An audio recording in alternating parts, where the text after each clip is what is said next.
झनक को अर्शी बोस घर में रहने देंगी कहानी की शुरुआत होती है। गांव की हवा में एक अलग सी सर्दी घुली हुई थी, लेकिन ये सर्दी मौसम की नहीं बल्कि रिश्तों में आई दरार की थी। झनक की हालत अब पहले से थोड़ी बेहतर थी और पराशर ने बिना किसी देरी के फैसला लिया कि अब उसे गांव ले जाना ही सबसे सही होगा।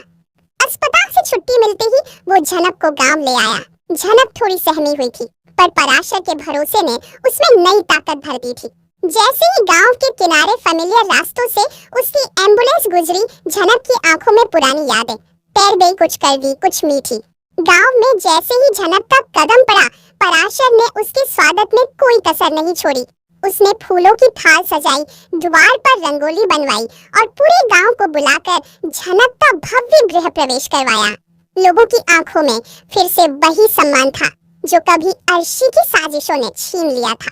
लेकिन इस बार पराशर ने कसम खाई थी, अब कोई झनक को नीचा नहीं दिखा पाएगा। गृह प्रवेश के बाद झनक ने कुछ पल के लिए चैन की सांस ली, लेकिन वो जानती थी कि उसकी जिंदगी इतनी जल्दी सामान्य नहीं हो सकती।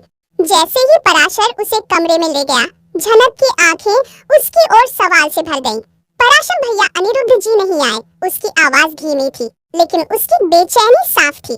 पराशर ने एक लंबी सांस ली और जवाब दिया, शहरी बाबू यहाँ से निकल गए हैं तुम्हारे रहने का इंतजाम करने के लिए, लेकिन लौटेंगे जरूर तुम्हें लेने के लिए। झनक पल भर को खामोश हो गई। उसकी आंखें बुझ सी गईं। लेकिन वो क्यों आएंगे? मैंने तो उनसे कोई उम्मीद नहीं रखी। अब उसने रूंधे गले से कहा। पराशर ने उसके सिर पर हाथ रखकर कहा, क्योंकि सच्चे रिश्ते दूरी से नहीं टूटते झनक, और वक्त आने पर वो खुद लौटकर तुम्हारे सामने खड़े होंगे। उधर शहर के महल जैसे घर में तूफान मचा हुआ था। अर्शी अब खुद को संभाल नहीं पा रही थी। जैसे ही उसे पता चला कि अनिरुद्ध झनक को अस्पताल से वापस गांव छोड़ आया है, उसके अंदर का पागलपन बाहर फूट पड़ा। क्या ये जानकर भी कि वो उसका बच्चा लेकर घूम रही है, अनिरुद्ध फिर भी उसी झनक के पीछे घूम रहा है? अर्शी पूरे घर में चिल्लाती फिर रही थी। उसका चेहरा गुस्से से लाल था, आंखों में जुनून और हाथ की झलक साफ दिख रही थी। सुबह ने जैसे ही अर्शी को यूं बिफरते देखा, उसने शांत लहजे में कहा, अर्शी बेटा, ये तुम दोनों का आपसी मामला है, हम इसमें नहीं बोल सकते। लेकिन अर्शी को अब किसी के तर्क सुनाई नहीं दे रहे थे। वो एक के बाद एक हर किसी से उलझ रही थी। क्या आप सब नहीं देख सकते कि अनिरुद्ध अब मेरा नहीं रहा? क्या आप सब आंखें मूंदे बैठे रहेंगे? लेकिन घर के बाकी सदस्य अब तक सब समझ चुके थे। उन्हें पता था कि अर्शी की चालों ने ही जनक को बार बार नुकसान पहुंचाया है, और अब जब अनिरुद्ध सच्चाई के करीब है तो अर्शी अपनी जमीन खोती जा रही है। इधर गांव में झनक के लिए सब कुछ बदल चुका था। बुआ और कनिका, जो कभी उसे जहर देने से भी पीछे नहीं हटी थी, अब उसके सामने दोबारा खड़ी थी। जैसे ही पराशर ने उन्हें घर के आंगन में देखा, उसका खून खौल उठा। तुम दोनों को किसने बुलाया यहाँ? क्या अब भी तुम्हारे अंदर जरा भी शर्म बाकी नहीं? उसकी आवाज गूंज उठी। बुआ कुछ कहने को आगे बढ़ी, लेकिन पराशर ने हाथ उठाकर उसे रोक दिया। यह घर अब झनक का है, और जहाँ वो है वहाँ तुम्हारी कोई जगह नहीं। कनिका की आंखें झुकी रही। उसके भीतर शायद पछतावे की कोई हल्की सी लहर थी, लेकिन पराशर को अब किसी माफी या बहाने से फर्क नहीं पड़ता था। झनक ने सब कुछ चुपचाप देखा। वो कुछ नहीं बोली, लेकिन उसकी आंखों से साफ था कि अब उसने भी तय कर लिया है, वो ना तो किसी की दया की मोहताज बनेगी और ना ही अब किसी चाल में फंसेगी। वहीं शहर में अनिरुद्ध अपनी दुनिया में खोया हुआ था। वो झनक के लिए रहने की व्यवस्था कर रहा था, लेकिन मन ही मन खुद से ही जूझ रहा था। उसकी यादें उसे चैन नहीं लेने दे रही थी। झनक की आंखों में छुपा दर्द, उसका टूटा भरोसा और खुद उसका मौन। उसे अब समझ में आने लगा था कि झनक के साथ जो कुछ हुआ, उसके लिए कहीं ना कहीं वो भी जिम्मेदार था। उसने कई बार चाहा कि झनक को फोन करे, लेकिन डर उसे रोकता रहा। डर इस बात का कि झनक अब उससे कुछ सुनना नहीं चाहती। लेकिन पराशर की कही एक बात बार बार उसके कानों में गूंज रही थी, सच्चे रिश्ते दूरी से नहीं टूटते। और तभी अनिरुद्ध ने फैसला किया, अब और देरी नहीं। दूसरे दिन सुबह गांव में हलचल थी। झनक घर के आंगन में फूल चुन रही थी, जब अचानक एक कार रुकने की आवाज आई। झनक ने पलटकर देखा, सामने अनिरुद्ध खड़ा था। उसकी आंखें थकी हुई थी, लेकिन उनमें सिर्फ एक बात थी, सच्चाई। झनक ने कुछ नहीं कहा। पराशर दूर से सब देख रहा था। अनिरुद्ध धीरे से आगे बढ़ा और झनक के सामने आकर खड़ा हो गया। मैं जानता हूँ मैंने बहुत देर कर दी, लेकिन मैं तुम्हें छोड़ने नहीं आया था। झनक मैं तुम्हें वापस लाने आया हूँ। गांव के उस सवेरे की हल्की धूप झनक की हथेलियों को छू रही थी जब वो फूल चुन रही थी, पर उसके मन के भीतर अब भी एक तूफान था, अनिरुद्ध का लौटना। वो सोच भी नहीं सकती थी कि अनिरुद्ध इतनी जल्दी गांव वापस आ जाएगा, और वो भी सिर्फ उसे वापस ले जाने के लिए। जब अनिरुद्ध उसके सामने खड़ा हुआ, लेकिन क्या सब कुछ अब पहले जैसा हो जाएगा? झनक के भीतर भरोसे की दीवार अब भी दरकी हुई थी, लेकिन वो अनिरुद्ध की आंखों में सच्चाई देख पा रही थी। वो जानती थी कि यह वही अनिरुद्ध है जिसने उसे कई बार टूटा छोड़ा, लेकिन अब वो वापसी की कोशिश कर रहा है। झनक ने कुछ नहीं कहा, बस आंखों से हामी भरी और पराशर के मौन इशारे पर दोनों घर लौट आए। शहर की ओर लौटते हुए कार की खिड़की से बाहर देखती झनक को नए डर सताने लगे। क्या अर्शी फिर से कोई चाल चलेगी? क्या वही लोग जो कल तक उसे ताने मारते थे आज भी उसे अपनाएंगे?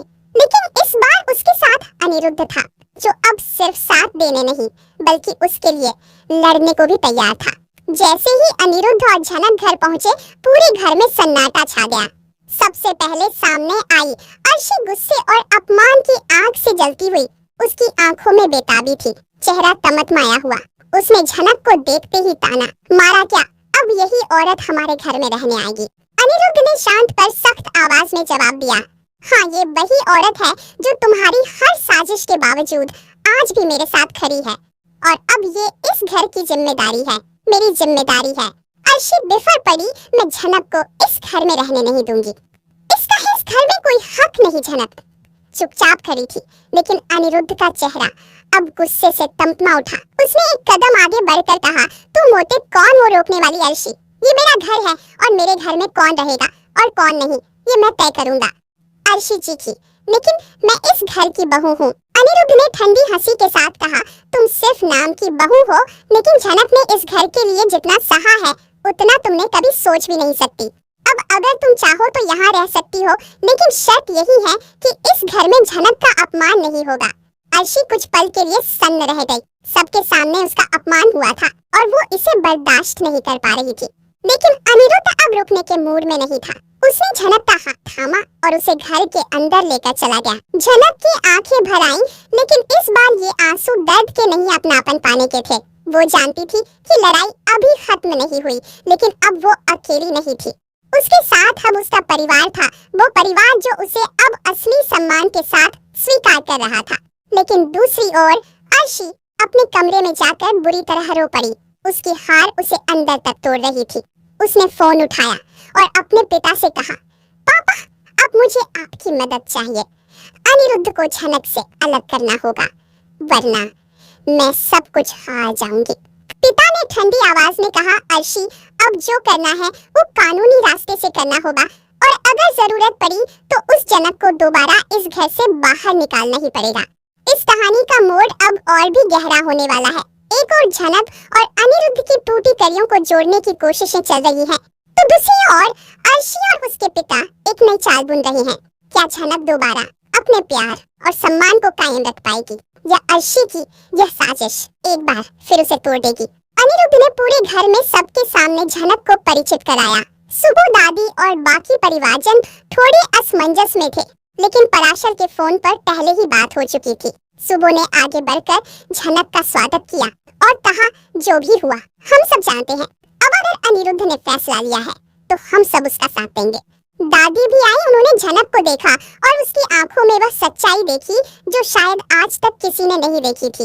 उन्होंने आगे बढ़कर झनक के सिर पर हाथ रखा और कहा, बहुत सहा है तूने बिटिया, अब इस घर को फिर से जोड़ने का वक्त है। अब कहानी एक नए मोड़ पर है।